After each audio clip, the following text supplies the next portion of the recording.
산에서 만난 세 여자가 펼치는 산으로 가는 토크 지금 시작합니다. 안녕하세요. 안녕하세요.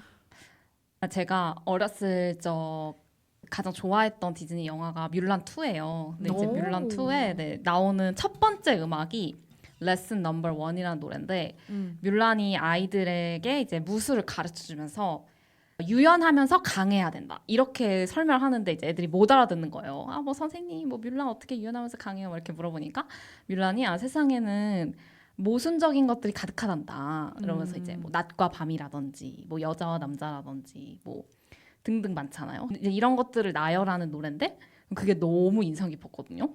그래서 그 노래를 굉장히 좋아하는데 요새 어거지가 아니고요, 진짜로 요새 모순이라는 책이 역주행을 하고 있잖아요, 베스트 차트에.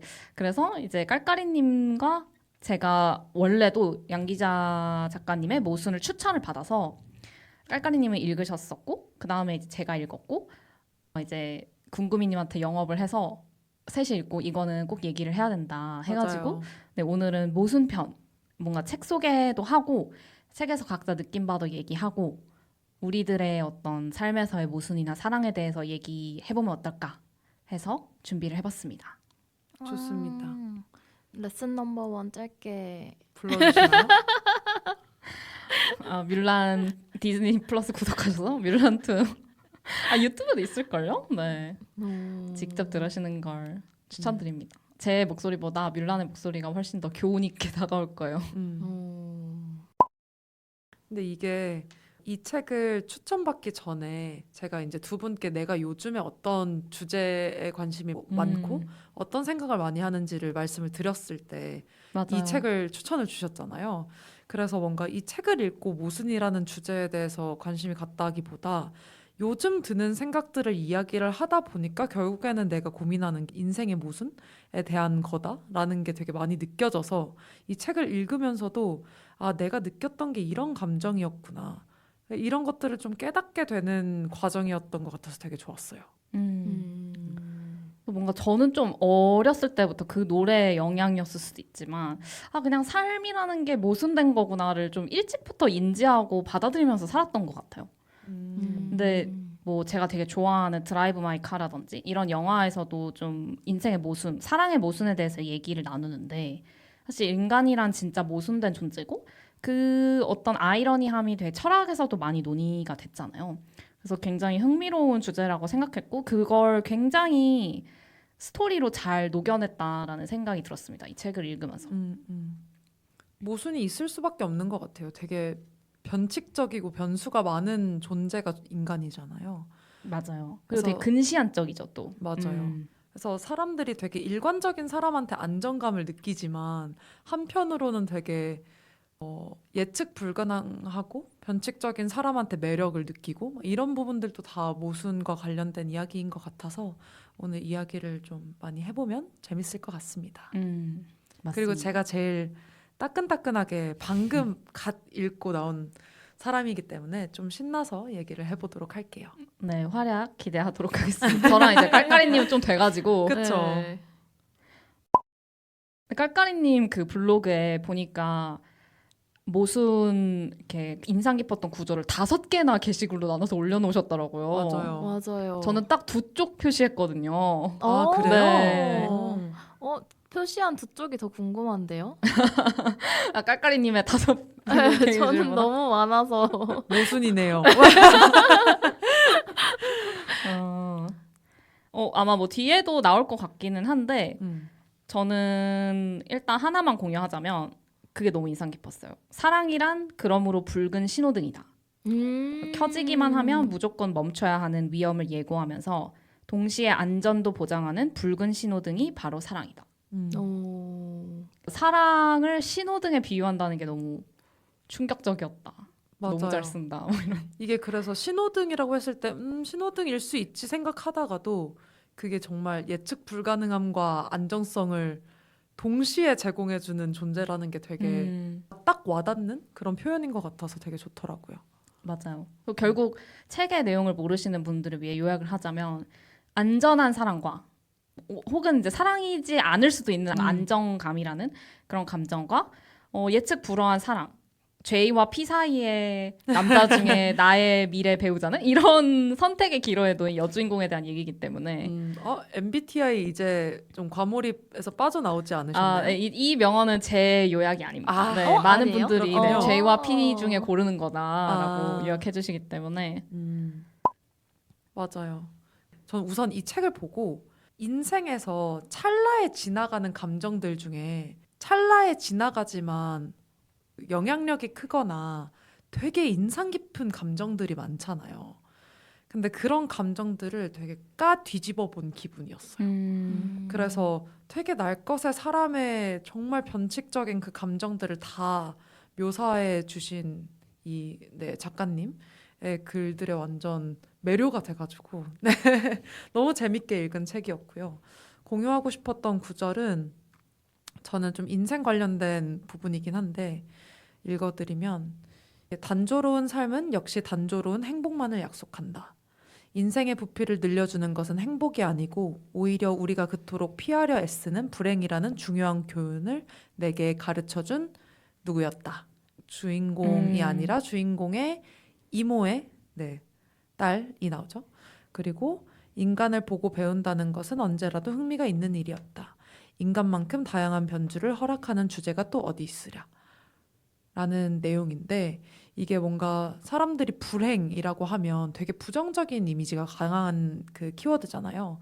그리고 불행이 있으면 뭔가 우울, 피해의식 혹은 뭐 기분의 저조함 그런 것들에 사로잡혀 사는 시간들이라는 해석이나 약간 저도 그런 인상이 되게 깊게 남아 있는데 뭔가 여기서 말해주는 것처럼 결국에는 인생의 부피를 늘려주는 건 이런 작은 불행들이다라는 부분들이 되게 공감이 갔던 것 같고 근데 이거를 사실상 알고 있지만 알아차리지 못했던 그래서 오히려 부정적인 기분으로 오래 가져갔던 제 시간들을 다시 되돌아볼 수 있었던 그런 구절이었던 것 같아서 되게 공감이 많이 가고 좋았던 문장이었던 것 같습니다.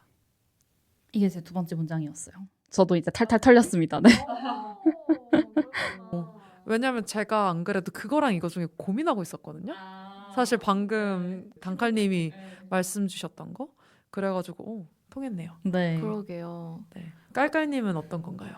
그리고 저도 통한 게 단카리님이랑 공건미님이 말씀하신 문장들이 다섯 저의 개. 5개의 블로그 글에 포함되어 있긴 해요. 근데 거기에 포함되지 않은 문장을 찾기가 더 빠를 수도 있어가지고 저는 이번에 읽은 지가 좀 돼가지고 기억이 잘 안 나서 그 기억을 더듬으려고 블로그 글을 다시 이번에 읽어봤는데 5개의 포스트 중에서 가장 그 인상 깊었던 구절 하나를 뽑으려면 약간 그때그때 다를 것 같긴 한데 맞아요. 요새 꽂혀 있는 것도 그렇고 이제 좀 이따 뒤에 말하겠지만 삶의 부피나 모순이나 사랑에 대해서는 이따 저희가 주제로서 말하려고 해가지고 그거를 좀 제외하고 인상 깊었던 구절을 찾아봤는데요. 그 구절을 인용을 해보자면 나는 나인 것이다. 모든 인간이 똑같이 살 필요도 없지만 그렇다고 똑같이 살지 않기 위해 억지로 발버둥칠 필요도 없는 것이다. 이제 나는 더 이상 나를 학대하지 않기로 했다. 나는 특별하고 한적한 오솔길을 찾는 대신 많은 인생 선배들이 걸어간 길을 택하기로 했다. 삶의 비밀은 그 보편적인 길에 더 많이 묻혀있을 것이라 확신하고 있으므로. 라는 구절인데요. 일단은 보편적인 길에 더 많은 비밀이 숨겨져 있다라는 그 문장 자체가 되게 삶의 모순을 잘 드러내는 문장인 것 같아가지고 이 책의 제목인 모순이랑 되게 연결돼 있는 것 같아서 되게 인상이 깊었고요. 그리고 이제 10대, 20대 때는 제가 막 세상에 유일무이한 존재로서 특별한 삶을 살고 싶었다면 약간 30대가 된 지 2달 정도밖에 되지 않았지만 30대가 되어서는 제가 보편적인 인간 중에 한 명이라는 점을 겸허히 인정하고 약간 남들과 다른 삶을 살기 위해서 발버둥 치면서 스스로를 학대하지 말아야겠다는 생각이 들어가지고 이 문장이 요새 유독 와닿았던 것 같아요. 이 보편적인 길에 더 많은 비밀이 숨겨져 있다라는 게 삶의 모순이 좀 잘 드러난 것 같다라고 느끼셨다고 했는데 약간 어떤 맥락에서 그렇게 느끼셨는지가 좀 궁금합니다. 아, 비밀이라는 거는 남들이 모르는 숨겨져 있는 어떤 것인 것 같아서 이제 사람들이 보편적이지 않은 거에 비밀이 숨겨져 있을 거라고 생각을 하잖아요.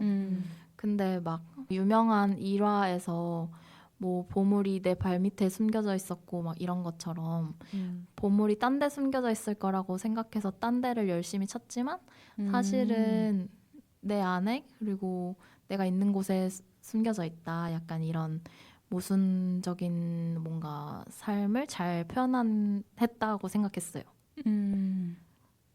그래서 보편적인 삶만이 인생이 아니라고 생각하고 좀 더 나답고 특별한 삶을 살고 싶었는데 사실은 보편적인 삶을 사람들이 사는 데는 다 그만한 이유가 있지 않을까 약간 이런 생각이 드는 것 같아요. 저는 약간 생각이 다른 게 10대, 20대 때는 내가 특별한 삶을 살고 싶었던 것도 있는데 특별한 삶을 살고 있는 줄 알았거든요. 근데 30대가 되니까 진짜 보편적인 인간 중 한 명이라는 걸 받아들이게 되는데 어떤 맥락에서냐면 내가 예전에 생각했던 내가 특별한 존재고 특별한 길을 가고 있음이 아니었구나의 맥락보다는 결국에는 모든 다양한 삶이 뭐 형태는 다르겠지만 그게 되게 유사하다라는 느낌을 많이 받아서 결국에는 모든 사람들이 가는 길이 되게 보편적이다라고 저는 받아들이는 것 같아요. 그러니까 오히려 내 삶에 숨겨져 있었던 보편성을 옛날에는 눈치채지 못했다면 까보니 나도 그냥 다른 모두와 함께 나의 삶에도 보편성이 숨어 있었네 약간 이런 거네요. 그쵸. 본질적으로 보편적이었네 라는. 네.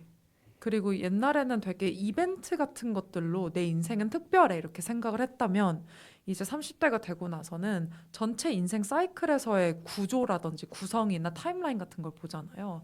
근데 그런 것들을 기반으로 판단을 했을 때 그냥 사람들이 그 안에 들어가 있는 컨텐츠라고 해야 되나요? 그런 내용물은 다 다르지만 어떻게 보면 우리는 그냥 자연스러운 인간의 라이프 스타일을 그냥 자연스럽게 살고 있는 거라는 생각이 드니까 결국에는 우리는 뭐 특별하거나 보편적이거나 이런 것들에 대한 구분이 많이 없고 결국 보편적이라는 게 되게 자연스러운 것이다라는 생각이 요즘 드는 것 같아요.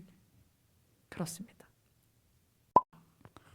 네, 지금 오프너를 잘 해주신 것 같은데 이런 얘기들을 이제 아까 저희 깔깔이니 말씀해주신 것처럼 삶의 부피 그리고 모순이라는 키워드 그 다음에 이제 사랑 이렇게 세 파트로 나누어서 얘기를 해보려고 하고요. 저희 본격적으로 들어가기 전에 간단하게 인물 소개를 하자면 아까 말씀드렸던 여주인공 안진진이라는 친구가 이 소설의 주인공이고 나영규라는 죄의에 가까운 남자와 김장우라는 피에 가까운 남자 사이에 고민을 하고 있는 상황입니다. 그 위에는 안진진의 어머니와 안진진의 이모가 또 대표적으로 모순되는 캐릭터로 나오는데 두 분이 쌍둥이세요. 같은 날에 태어났고 같은 날에 결혼했습니다. 심지어 만우절에. 근데 남편분들, 즉 안진진의 아버지와 안진진의 이모부도 굉장히 모순되게 다른 캐릭터고 어머니와 이모도 굉장히 상반된 삶을 살면서 이 소설 안에는 여러 가지 모순된 캐릭터들의 양상이 나온다라고 이해해 주시면 될 것 같습니다. 역시나 다량의 스포가 있기 때문에 네. 이 점 유의하시고 들어주시면 되겠습니다. 그러면 저희 아까 말씀 주셨던 것처럼 삶의 부피부터 이야기를 해볼까요? 삶의 부피와 관련된 좀 좋은 부분들을 깔깔님께서 정리해주신 블로그 글에서 몇 개를 좀 따오긴 했는데 깔깔님께서 좀 인상 깊었던 것들 몇 개 읽어주셔도 너무 좋을 것 같아요. 아, 네. 이 책의 띠지에도 나와 있는 인용구인데요. 내 삶의 부피는 너무 얇다. 겨자씨 하나에 심을 만한 깊이도 없다. 라는 구절이 있는데 요새 들어서 자기 인생에서 양감이 없다는 것에 주인공인 안진진이 굉장히 우울해하면서 한 말이에요.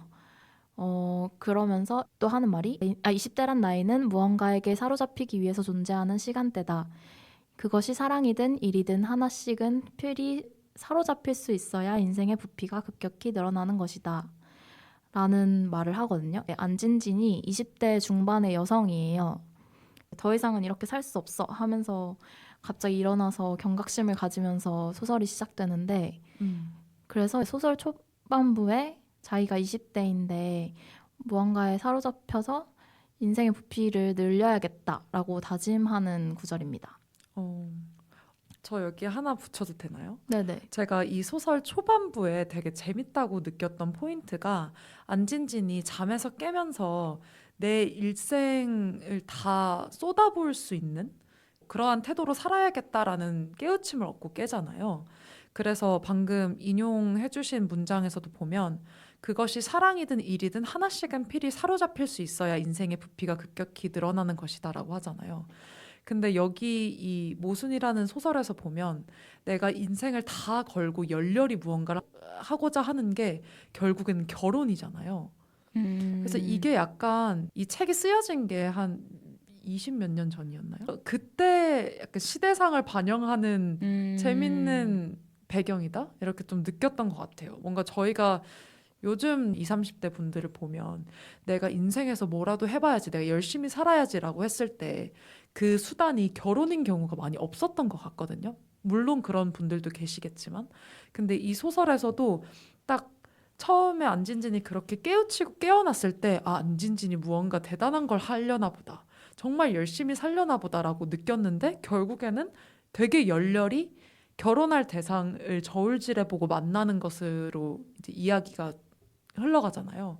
그래서 그 부분이 되게 재밌었던 것 같아요.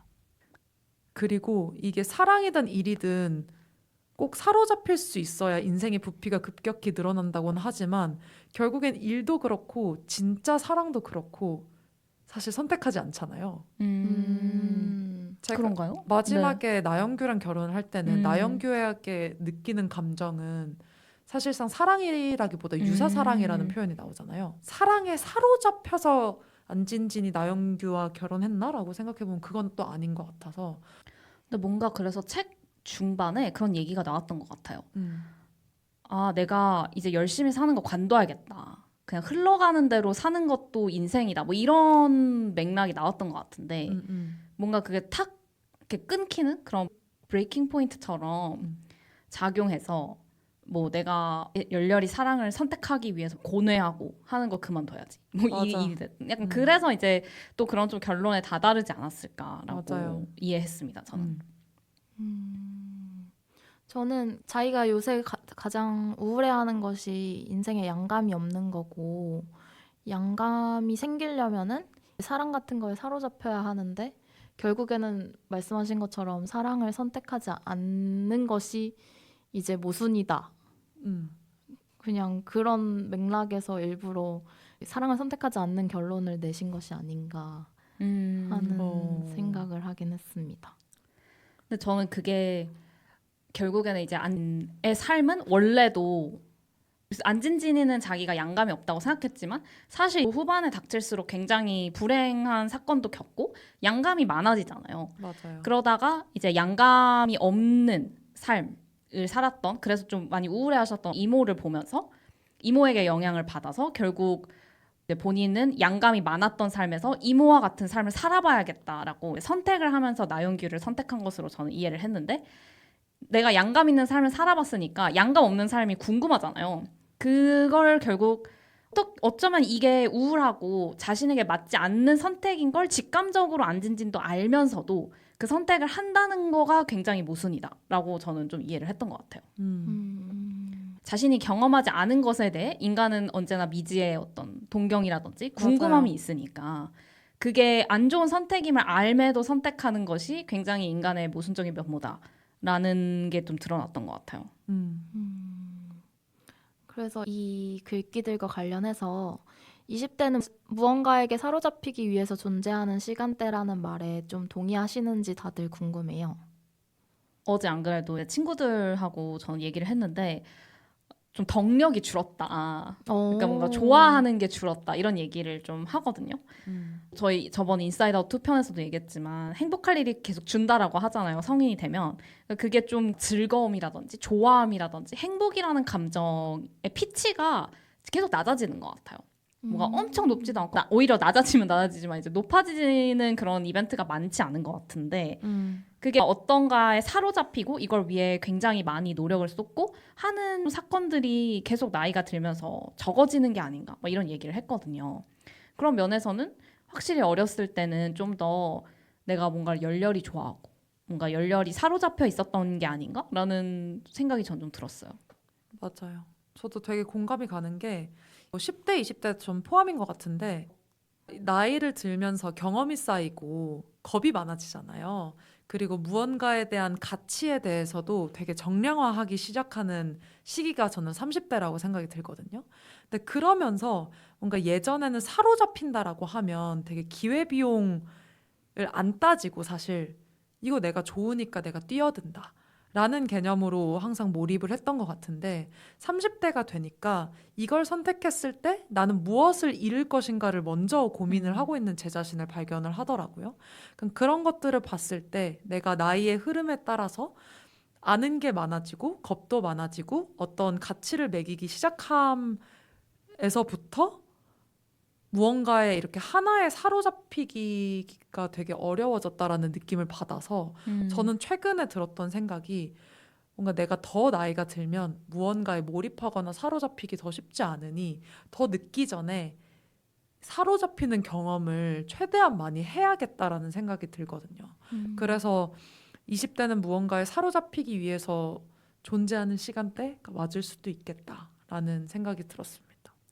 저는 근데 20대는 기회비용을 따지지 않는 게 너무 당연한 게 기회비용이 너무 낮아서 고려할 대상이 아닌 것 같아요. 맞아요. 근데 이제 시간이 지나면서 뒤를 돌아봤을 때 시간이 엄청 빠르게 이미 지나 있네를 알아차리면서 이제 시간이 되게 큰 기회비용이구나를 인지하게 되는 것 같고 그리고 뭐 시간이 지남에 따라 뭐 체력도 줄어들고 이렇게 되니까 이제 체력과 시간의 한계를 더 피부로 와닿으니까 기회비용이 더 커졌기 때문에 어쩔 수 없이 기회비용을 고려하는 게 너무 자연스럽고 합리적인 결과인 것 같아요.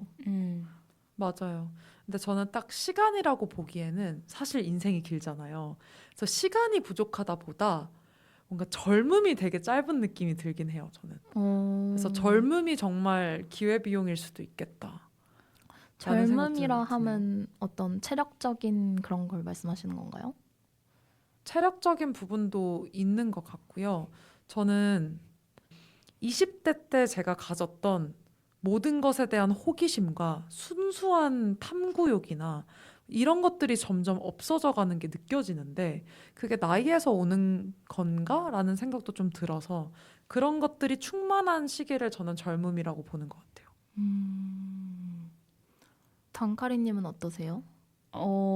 저는 전체적으로 완전 시간이 돈이다 파여가지고 시간을 굉장히 중요한 기회비용으로 여기는데 사실 아까 궁금이님이 하신 말씀에 대해서 저희 1화 때 정육지랑 육정지 얘기했었잖아요. 네. 다 약간 체력 이슈라고 생각하거든요. 그러니까 이게 육체가 정신을 지배하는데 네, 이제 체력이 약해지니까 의지가 약해지고 또 아는 게 많아지니까 아무래도 상대적으로 호기심도 줄어들고 뭐 예측이 되잖아요.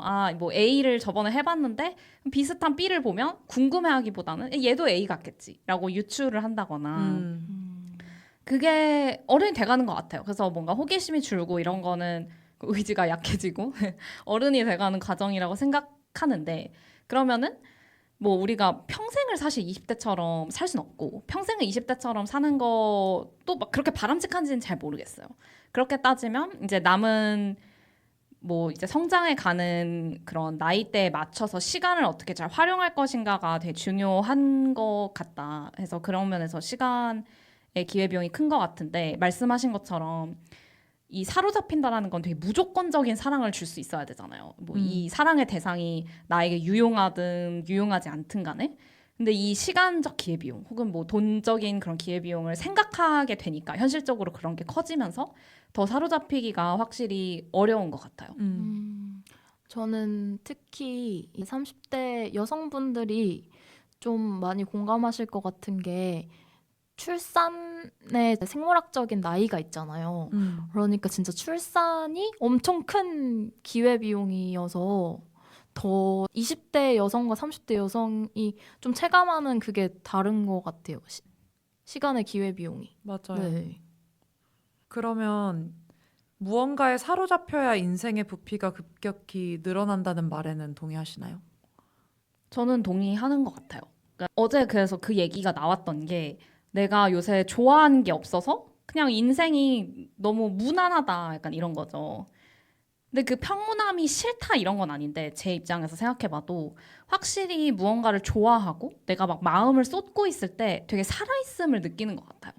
막 덕질을 하고 그 덕질의 대상이 나한테 행복을 가져다주고 이럴 때 사실 뭐 일을 하다 보면 그냥 되게 단조롭게 흘러갈 수도 있는 하루인데 조금이라도 내가 그 덕질이라는 행위라고 그 대상으로부터 행복과 사랑을 받는다는 느낌을 받으면 또 하루가 되게 다르게 느껴질 수도 있잖아요. 그런 면에서는 뭐 행복과 사로잡힘이 되게 중요한 것 같다라는 좀 생각을 했어요. 근데 인생의 부피를 다들 어떻게 생각하시는지도 좀 이거와 관련해서 궁금한 것 같아요. 그러니까 인생의 부피가 정의에 따라서 이 명제가 참인지 그리고 그런 것도 네. 있죠. 그러니까 인생의 부피가 꼭 커야 하는가? 뭐 이런 네, 것도 맞아요. 사실 네, 있고. 의문을 제기해볼 수 있잖아요. 인생의 부피라고 하면 저는 나중에 제가 나이가 많이 들고 나서 되돌아봤을 때 내가 부피 있는 인생을 살았는가를 만약에 판단해 본다고 하면 되게 다양한 감정들을 느낄 수 있는 다양한 기억들이 나에게 있는가를 판단해 볼 것 같아요. 예를 들어서 단조롭게 산다라고 하면 반복적인 삶과 그거에 의해서 묻어내진 나의 감정들이 남는 거잖아요. 근데 그런 것들은 100번 있던 1000번 있던 하나의 기억으로 남을 것 같거든요. 근데 되게 다양한 이벤트들이 있고 그거에서 파생되는 여러 가지의 감정들을 내가 느꼈고 그런 포인트들이 내 인생에서 되게 많이 있었다라는 느낌을 받으면 나 인생을 되게 다양하고 즐길 수 있는 것 즐겨보고 불행할 만큼도 불행해보고 우울한 것도 다 느껴보고 이게 인생인데 난 되게 종합적으로 잘 느끼다 가는구나 라고 느낄 것 같아요. 그래서 저는 인생의 부피를 계속 키워나가고 싶어요. 그런 정의하에서는 이제 무언가에 사로잡히는 게 인생의 부피를 급격하게 늘리긴 하겠네요. 확실히 그런 것 같아요. 그리고 이게 사로잡힌다는 게 논리적으로 설명하기 되게 어려운 상태잖아요. 근데 그런 예측 불가능하고 예상하지 못하고 그저 마음이 가는 대로 행동한다라는 게 말로 설명하거나 논리로 설명하기가 힘든데 그런 기억들이 되게 소중해지는 것 같아요. 그리고 그런 행동들이 나이가 들면서 되게 희귀해지고 주변에서도 희귀해지는 이벤트들이기 때문에 뭔가 그런 무언가에 사로잡히는 기억들이 많으면 오히려 인생의 부피가 늘어나는 게 아닌가라는 생각이 드네요. 저는 뭔가 다사다난한 삶을 살고 싶진 않거든요. 제 주변에도 보면 뭐 같은 지하철을 탔는데도 막 지하철에서 괴한이 나타난다든지 그러니까 이런 좀 그러니까 삶에 되게 사건 사고가 많은 친구들이 꽤 있어요. 근데 저는 좀 되게 없는 편이라고 느끼는 게 거의 그런 얘기를 하면 할 말이 없거든요. 근데 그런 것 자체로 보자면 만약에 그걸 인생의 부피라고 정의한다면 저는 얇은 게 좋기는 한데 제가 생각하는 어떤 인생의 부피가 컸으면 좋겠다라는 건 인생의 밀도와 관련된 부분인 것 같아요. 좀 뭐 꼭 이렇게 사로잡히는 대상이 없어도 삶의 어떤 시간에는 좀 몰입하고 사로잡혀 있는 게 이상적이다라고 저는 좀 생각하는 것 같아요. 그러니까 매 순간을 좀 진지하게 임하고 매 순간이 잘 떠오르고 그냥 이렇게 흘려보내는 게 아니라 뭐 그러니까 흘려보낸다는 게 제가 누워서 방 안에서 막 창문을 보면서 흘러가는 구름을 볼 수도 있는데 그것조차도 내가 인지하고 아 내가 지금 흘러가는 구름을 보고 있구나 이런 순간을 포착하고 기억할 수 있잖아요. 그러니까 이런 좀 순간들이 많이 기억나는 인생이 되게 밀도 있는 인생이고 밀도 있는 인생을 살고 싶다라는 생각은 좀 드는 것 같아요. 그러면은 무언가에 사로잡히는 것이 부피를 급격하게 늘릴까요? 그런 면에서는 저는 시간에 사로잡히는 게 중요한 것 같아요. 내가 내 시간에 되게 몰입하고 있고 나의 시간을 되게 밀도 있게 보내야지라는 어떤 생각에 사로잡힌 걸 수도 있고 뭐 등등. 그러니까 이 사로잡힌다는 대상이 꼭 사랑, 뭐 일 필요는 없는 것 같아요. 되게 공감 가는 게 뭔가 행동을 하거나 시간이 흐르거나 이게 그냥 흘러가는 경우가 있고 내가 의도했기 때문에 내가 구름을 보고 있을 수도 맞아요. 있잖아요. 근데 내가 의도한 바대로 내가 행동하고 의도한 대로 생각하고 내가 의도한 대로 행동을 했을 때 그런 것들이 기억에 남고 오히려 나의 시간들을 내가 잘 관리하고 있구나 라는 생각이 들면서 내가 내 인생을 살고 있다라는 느낌이 더 많이 드는 것 같아요.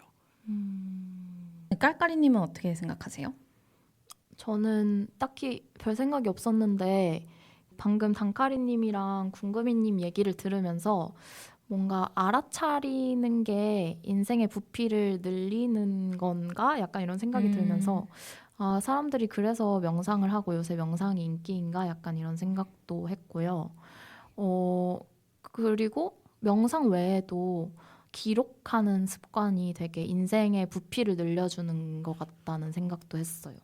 그리고 제가 또 인생의 부피를 늘려주는 것이 행복이 아니고 오히려 불행이라는 교훈을 주리가 가르쳐줬다고 아까 궁금이님께서 언급을 하셨잖아요. 그리고 제가 여기에 덧붙여서 좀 언급하고 싶었던 구절이 인생은 짧다고 그러나 삶 속 온갖 괴로움이 인생을 길게 만든다고 였거든요. 그래서 이제 삶의 부피를 늘려주는 것이 무언가에 사로잡히는 것도 있지만 불행도 있다. 약간 이런 맥락의 글이 나오는데 저는 요새 아무래도 수험 생활을 하다 보니까 불행이 삶의 부피를 늘려준다는 말에 굉장히 좀 공감이 되는 것 같아요. 근데 이게 불행한 것이 삶의 부피를 늘려주는 것도 있지만 불행 후에 혹은 불행 사이에 잠깐의 행복을 그 불행이 엄청나게 부피 있게 느끼게 만들어주는 것 같아요. 맞아. 그래서 막 그런 심리학 연구도 되게 많아요. 행복만 있는 상태에서 행복을 잘 못 느낀다고. 그래서 필연적으로 불행 후에 행복이 와야 된다고 뭐 이런 얘기를 많이 하잖아요. 그래서 불행과 행복이 약간 단독으로 존재할 수는 없는 좀 그런 것 같아요. 그래서 사실 네, 불행만 있어도 삶의 부피가 오히려 그쵸? 생각만큼 늘지 않을 수 있고 이제 최고로 효율적인 게 부피를 늘리는 방법은 긴 불행 속에 잠깐의 행복이 행복. 사이사이에 끼어있는 아. 것이 아닌가 하는 생각이 들었습니다. 네. 저는 더 덧붙이고 싶은 건 그 불행 속에 한 번씩 있는 행복도 좋고 이 불행이 닥쳤을 때 결국에는 그거로부터 회복해 나가는 과정이 있잖아요. 근데 그런 것들이 내 자신을 되게 강하게 만들고 나의 강한 용기와 의지만으로 할 수 있는 일이라고 생각이 들거든요. 근데 그렇게 불행이 삶의 부피를 늘려준다기보다 비슷하긴 하지만 불행에서 내가 헤쳐나오는 그 과정과 경험들이 삶의 부피를 되게 넓혀준다라는 생각이 드는 것 같아요. 덧붙이고 싶은 얘기가 필즈상탄 수학자 허준이 님이 서울대학교 졸업축사에서였나? 맞아요. 한 말 중에 뭐 지금 내가 가고 있는 길이 나한테 최적화된 길이다 뭐 이런 맥락의 말이 있었는데 제가 방금 가장 효율적으로 행복을 느끼는 방법은 불행 속에 사이사이에 행복이 있는 것이 아닐까라고 얘기했잖아요.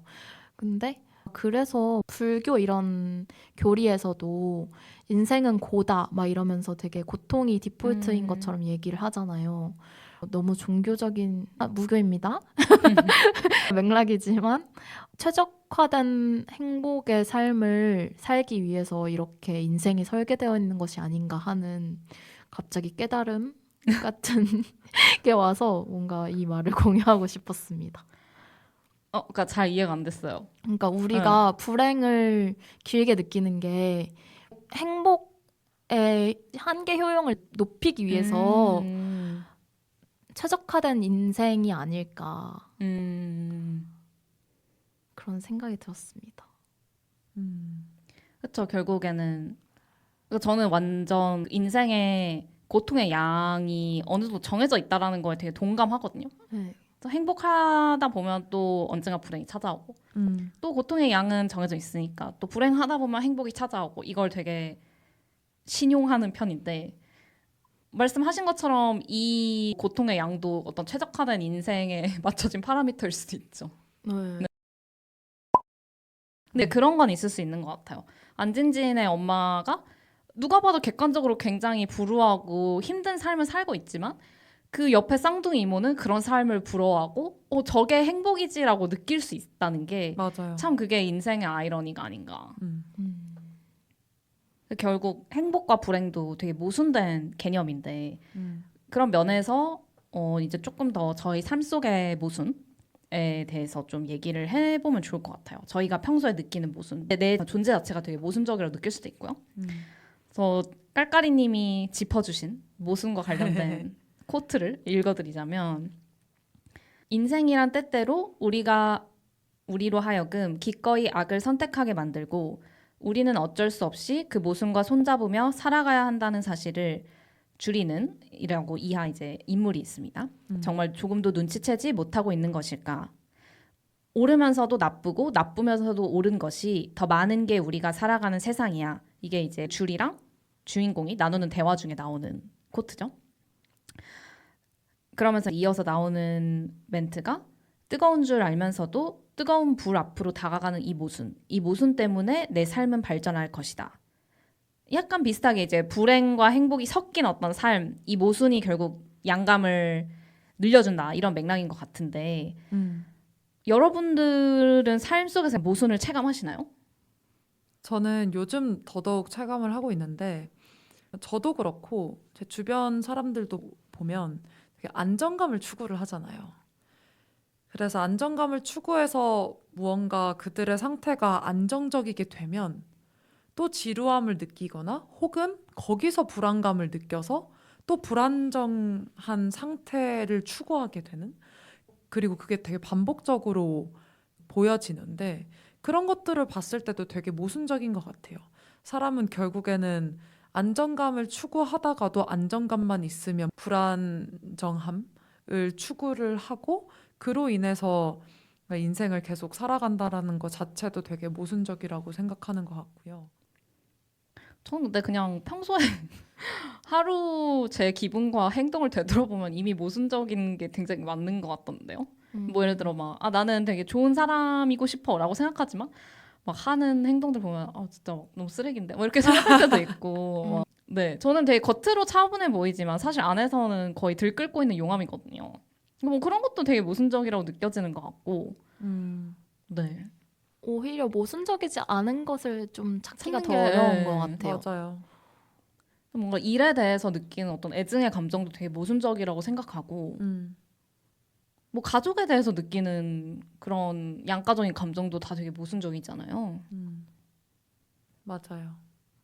저도 막 개인적으로 사랑이 넘치고 낭만이 넘치는 이 책에서 이모는 되게 극단적인 예시긴 하지만 그렇게 낭만을 즐기고 동경하는 사람이고 싶거든요.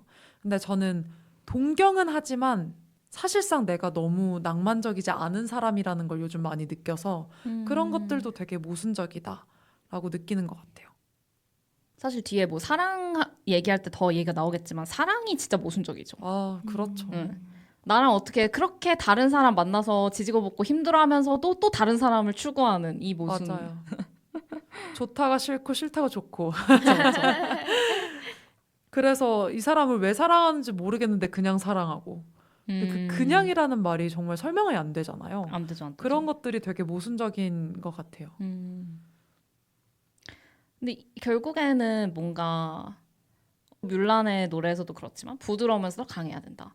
그러니까 되게 완벽한 사람을 사실 찾는 거잖아요.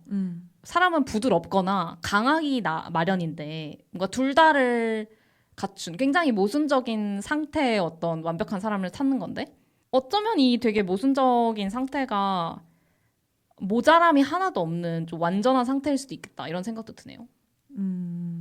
나는 어느 한쪽으로 기울어져 있는 게 아니라 양쪽이 되게 팽팽하게 맞서고 있는 상황인 거죠. MBTI랑 좀 비슷하다고 느껴지는 게 갑자기 듣다 보니까 E와 I도 내가 뭐 100% E, 100% I가 아니라 몇 프로는 E고 몇 프로는 I잖아요. 맞아요. 그런 거랑 비슷하게 사실 뭐 부드러움과 강함이 공존하기 어렵다라고는 하지만 결국 공존해야 된다라는 게 그쵸. 부드러움을 한 50, 강함을 한 50 가지고 있을 수 있다라는 걸 보여주는 부분인 것 같아요. 불가분의 관계인 것 같아요. 그러니까 불행과 행복이 약간 불가분인 것처럼 모순이 결국 창과 방패잖아요. 근데 창이라는 공격이 없으면 사실 방패라는 방어가 필요 없듯이 둘 다 없으면 이 서로의 존재가 부정당하는 되게 불가분한 관계인 거죠. 계속 자꾸 불행과 행복의 얘기로 돌아오긴 하는데 결국 불행이 있어야 행복한 것처럼 저도 좀 이런 모순적인 면이 삶을 열심히 살게 해주는 것 같아요. 그래서 여기 저자는 어쨌건 이런 모순 때문에 좀 삶이 발전한다라는 뉘앙스를 문장에 담았지만 아까 말씀드린 것처럼 뭐 내가 좋은 사람이 되고 싶다와 내가 좋은 사람이 아니라는 어떤 현실 간의 갭 그런 모순을 뭐 메우려고 노력을 한다든지 근데 계속 나는 좋은 사람이 아닐 거거든요. 왜냐하면 나는 인간적인 감정들도 갖고 있고 뭐 항상 모두에게 좋은 사람일 수는 없잖아요. 그래서 항상 줄어들지 않는 갭이 있지만 그 갭 때문에 항상 노력하게 되는 어떤 그런 면에서 모순이 삶에도 되게 필요하고 삶의 발전에 도움이 된다라고 좀 저도 동감이 됐던 것 같아요. 뭔가 언어라는 체계로 저희가 소통을 하잖아요. 근데 언어라는 것 개념 자체가 모순을 발생시킬 수밖에 없는 것 같아요. 맞아요. 예, 어떤 것을 명명하는데 그게 그 이름으로서만 존재하는 게 아니잖아요. 그 존재에 우리가 이름이라는 개념을 붙이는 거지. 그래서 이름을 붙이는 순간 그 객체를 대상하는 게 아니게 되는 거죠. 그러니까 그 객체와 이름 사이에서 모순이 발생을 하는 거고. 언어가 그 객체를 다 담아내지 못하니까요. 맞아. 그래서 인식과 소통 능력의 한계? 인간의 어떤 그런 한계에서 발생하는 것이 아닌가, 모순이라는 것 자체가. 맞아요. 다 통합해보면 모순되지 않을 수 있는데 그냥 저희의 뭐 그냥 인간적인 어떤 특질 때문일 수도 있고 어떤 언어 때문일 수도 있고 이런 것 때문에 모순되어 보이고 또 인식이 되는 것 같아요. 그런 면도 분명히 있을 거라고 생각합니다. 그래서 사실 세상은 모순되지 않은 공간인데 그냥 인간이 모순되게 인식을 하는 거죠. 맞아요. 그런 개념들에 대해서 정의하고 이거는 반대 개념이라는 걸 양립할 수 없다라는 것도 결국에는 개념화를 시켜서 뭔가 양립할 수 없는 것처럼 보이지만 사실상 이거는 자연스럽게 공존을 하고 있었던 거잖아요. 그래서 사실상은 이게 모순이 아닌데 모순으로 이름한 걸 수도 있겠다. 그래서 저희가 뭐 모순이라든지 삶의 부피 관련해서도 이야기를 했는데 이 모순이라는 책에서 되게 그 주된 스토리라고 할 게 이 주인공 안진진의 사랑 이야기잖아요. 그래서 사랑과 관련된 글귀들도 되게 많고 여기서도 안진진의 결정이라든지 아니면 그 사랑을 느끼는 과정들이 굉장히 모순적인 순간들이 많았던 것 같아서 그것도 저희가 뭐 인용해서 몇 개 읽어드리면 되게 좋을 것 같은데 우선 아까 그 단칼님이 설명해 주신 것처럼 안진지는 나영규 J 성향의 남자 그리고 김장우 P 성향의 남자를 두고 고민을 하는데 정말 이 문장이 이 둘을 제일 잘 설명해 주는 것 같아요. 나영규와 만나면 현실이 있고 김장우와 같이 있으면 몽상이 있었다. 근데 정말 이 한 문장으로 저는 맞아요. 그 캐릭터들이 잘 묘사가 되었다라고 느끼거든요. 그리고 뭐 여기서의 사랑이 사실 안진진이 이 두 남자한테 가지는 사랑에 대한 것도 있지만 안진진이 엄마 혹은 이모한테 가지는 사랑에 대해서도 다루잖아요. 그래서 되게 공감 갔던 그 이모를 향한 사랑에 대해서 묘사한 글귀가 있어서 그거를 좀 말씀드리고 싶은데 읽어드리자면 여기서의 이모는 되게 낭만을 동경하고 낭만적인 사람이에요. 그리고 밝고 명랑한 분으로 묘사가 되는데 여기서 안진진이 어쩌면 나는 이모의 넘쳐나는 낭만의 동경을 은근히 비난하는 쪽을 더 쉽게 선택하는 부류의 인간일지도 모르겠다. 이모부 같은 사람, 즉 이모와 조금은 반대되고 단조롭고 심심한 사람입니다. 이모부 같은 사람을 비난하는 것보다는 이모의 낭만성을 나무라는 것이 내게는 훨씬 쉽다. 그러나 내 어머니보다 이모를 더 사랑하는 이유도 바로 그 낭만성에 있음을 어떻게 설명할 수 있을까? 바로 그 이유 때문에 사랑을 시작했고 바로 그 이유 때문에 미워하게 된다는 인간이란 존재의 한없는 모순이라는 글이 있어요. 그래서 그런 것들을 봤을 때 이 전 초반에 이제 설명하는 거를 보면 안진진의 가치관이나 안진진이라는 사람 자체는 이모의 낭만성을 나무라거나 혹은 공감을 못하는 사람이지만 바로 그 이유 때문에 이모를 더 어머니보다도 사랑하는 그런 캐릭터가 잘 묘사가 되잖아요. 그래서 그런 것들을 봤을 때 이게 정말 사랑에 대한 모순이다. 내가 왜 사랑하는지 모르고 내가 공감하지 못해도 사랑할 수 있고 공감하더라도 사랑을 할 수 없는 것이 결국에는 인간이 하는 사랑이다라는 것들이 되게 많이 공감이 갔던 것 같아요. 혹시 더 공유해 주실 글귀 같은 거 있으실까요? 아, 근데 진짜 너무 잘 쓰신 것 같아요. 막 인생의 그쵸? 진리가 막 가득가득 담겨 있는데 사실 사실 학생 때 원미동 사람들 읽을 때는 막 그냥 이제 공부하면서 배우니까 뭐 문장이 아름다워 이렇게 느껴본 적이 없는데 이거는 이제 커서 읽으니까 확실히 좀 또 뭐 결혼이 다가오잖아요.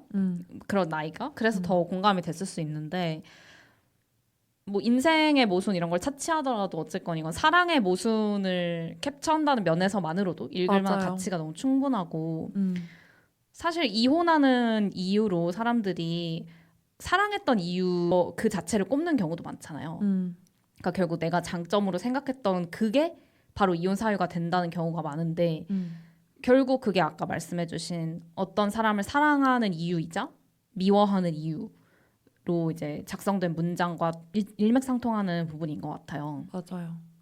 그리고 이 사랑에 대한 묘사를 굉장히 작가님이 잘 하시잖아요. 그래서 우리가 흔히 생각하면 사랑에 빠지면 온 세상이 핑크빛 그리고 종이 막 귀에서 치고 막 그렇게 하잖아요. 근데 여기서는 정말 그 사랑이라는 감정 안에서 찰나에 스쳐 지나가는 부정적이고 두려운 감정들을 묘사를 해주시는데 이 안진진이 김장우 P형 남자에게 사랑을 느끼는 순간 기분이 급격하게 그때부터 저조해지고 그쵸. 그저 사랑을 묻다가 이것이 사랑이다라고 스스로에게 답해줬을 뿐인데 뭔가 사랑을 받고 난 후의 느낌이 너무나 황폐하다라는 표현이 있잖아요. 근데 이 사랑에 빠지면 사실 저도 사랑을 하거나 누군가를 좋아하는 감정이 들었을 때 행복하기만 하진 않거든요. 근데 그런 것들을 느꼈을 때 나의 이런 불안감이나 나의 이런 기분이 좀 저조해진 게 왜일까라고 생각했을 때 그냥 사랑이라는 그 감정을 가지고 있는 상태가 원래 그런 것이다라는 걸 느끼면서 이런 감정이었구나를 많이 느꼈던 것 같아요. 그리고 여기서 또 안진진이 김장우랑 여행을 갔다가 이 저조한 느낌을 가지고 바다를 바라보면서 나오는 글이 있는데 사랑에는 몰입할 수 없었지만 바다는 온 정신을 다 바칠 수 있을 만큼 아름다웠다. 근데 그 바다를 보면서 사랑이 아름답다고 하는 말은 다 거짓이었다. 사랑은 바다만큼도 아름답지 않았다. 그럼에도 사랑은 사랑이었다. 아름답지 않아도 내 속에 들어앉은 이 허허한 느낌은 분명 사랑이었다. 근데 저는 사랑하면서 느끼는 감정이 이런 느낌이거든요. 전 마냥 행복한 감정은 아니라고 느끼고 있어서 사람들이 사랑하면 항상 행복하고 다 좋다고 하는데 어떻게 그럴까에 대한 의문을 가져서 사실 친구들한테도 물어본 적이 되게 많았어요.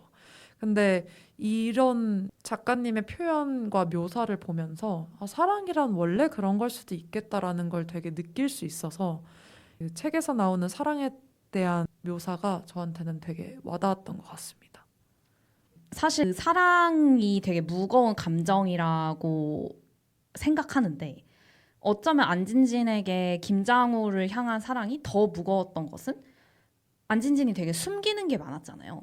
그리고 보여줄 모습도 아직 굉장히 많이 남아 있었고, 근데 왜인지 나영규에게는 술술 다 불 수 있는데 김장우에게는 술술 다 불지 못했던 그 무게감 때문에 사랑이 굉장히 괴롭지 않았을까? 라는 생각이 좀 들었던 것 같아요. 저는 사랑 중에서도 결국에는 나를 사랑하는 두 남자가 있는데 그 중에 어떤 사람과 결혼할까가 나의 선택이잖아요. 그래서 결혼과 관련해서 서로 사랑함으로 결혼한다면 결혼으로 서로의 사랑이 물처럼 싱거워진다면 이런 문구가 있는데 서로 사랑하니까 그 사랑에 어떤 영원성을 부여하고 싶어서 결혼을 하는데 이제 결혼을 하면 역설적으로 사랑이 영원하지 않게 되는 어떤 그런 모순이 너무 잘 나타난 것 같아가지고 되게 소위 말하는 결혼 정년기의 나이에 점점 접어들면서 더 와닿았던 것 같아요. 결혼에 대한 생각이 많아져서. 그럼 깔깔이님은 만약에 안진진이라면 누구를 결혼 상대로 선택하실 건가요?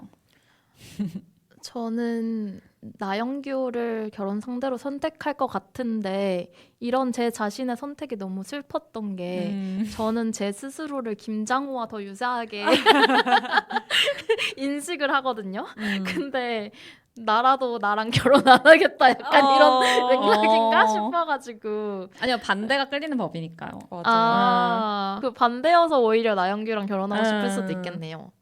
근데 또 궁금이님이랑 단카리님이랑도 얘기를 나눠봤었는데 두 분 다 나영규님을 선택하셔가지고 이게 아이러니한 게 P인 친구들도 제이를 선택하고 J인 친구들도 제이를 맞아요. 선택해서 그럼 피는 누구랑 누구랑 만나나? 맞아요. 네. 그래서 그게 되게 잘 드러나는 문장이 있었거든요. 결국에는 사실 안진진이 중반부에서는 김장우를 향한 마음은 사랑이고 맞아요. 그 나영규를 향한 사랑은 유사 사랑인 거잖아요. 정이죠, 정. 인간적인 정. 약간의 동경도 있었던 것 같고 본인과의 다른 점을 가진 사람이니까. 그래서 여기서 안진진이 김장우와의 사랑은 함께 살 방을 구할 돈이 마련될 때까지 무기한 연기되었다. 나영규 같은 꼼꼼한 인생 계획표를 갖지 못한 사람은 이렇게 사는 것이었다. 이 되고 나영규가 크리스마스 이브 때 안진진이랑 약속을 잡는데 안진진이 그 가정사 때문에 그 약속을 취소를 하잖아요. 근데 그 전에 그 나영규가 바로 안진진한테 전화해서 그날 되죠? 라고 물어보면서 좋은 밤을 보내려면 확실한 예약 없이는 곤란해요. 라는 이야기를 해요. 근데 안진진이 한동안 전화를 끊고 나서도 수화기를 내려놓지 못하고 내가 뭔가 김장우를 선택한 내 선택에 대해서 엄청난 의문을 맞아요. 가지기 시작하면서 뭔가 잘못되어 가고 있는 게 아닌가라는 기분을 그때 처음 느끼거든요. 그래서 이게 좋은 밤을 보내려면 확실한 예약 없이는 곤란해요. 그러니까 좋은 인생을 지내려면 이렇게 인생 계획표를 갖고 있는 사람이랑 결혼하는 게 옳은 것인가? 라는 생각을 안진진이 하게 되잖아요. 근데 이것도 저는 되게 고민했던 게 나라도 나영규를 골랐겠지만 뭔가 그런 선택을 내려버리면 꼼꼼한 인생 계획을 세우고 그대로 따라야지만 좋은 인생을 살 수 있다라는 뭔가 가정을 내가 그냥 맞다고 해버리는 것 같아서 그 선택이 되게 마음은 아프지만 그래도 나영규를 선택한다라는 게 있었던 것 같아요. 두 분 다 나영규를 선택하시는 특별한 이유가 있을까요? 근데 사실 저는 저 문구, 그러니까 저 부분이 진짜 충격적이었어요. 책을 읽을 때. 왜냐면 궁금이님은 J시지만 저는 어쨌건 본질적으로는 P거든요. 그리고 행복을 되게 오랫동안 그냥 내가 노력하지 않고 찾아오는 거, 뭐 소확행 이런 느낌으로 생각했지 행복을 계획해서 쟁취한다 이런 개념으로 생각을 안 한 지 좀 됐거든요. 그래서 그렇게 생각하는 법을 잊어버리고 있다가 나영규의 이제 삶의 방식을 보게 된 거예요. 그러면서 아마 이제 행복도 계획을 해야 얻어질 수 있는 거구나 이런 깨달음을 안진진이 얻게 되면서 김장우와의 결혼이 약간 의문스러운데 하는 그런 답답함을 느끼는데 저는 뭐 이제 그런 배우자를 얻어야 되겠다보다 나도 좀 계획하는 행복을 실천해봐야겠다라는 생각이 되게 강하게 들었어요.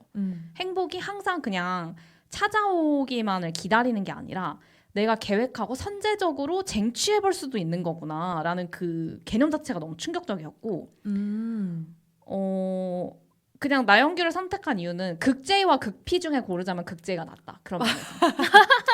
네, 그러니까 어느 정도 J고 어느 정도 P였으면 좀 고민을 해봤을 텐데 너무 P인 상대는 좀 힘들 것 같다는 생각이 들었어.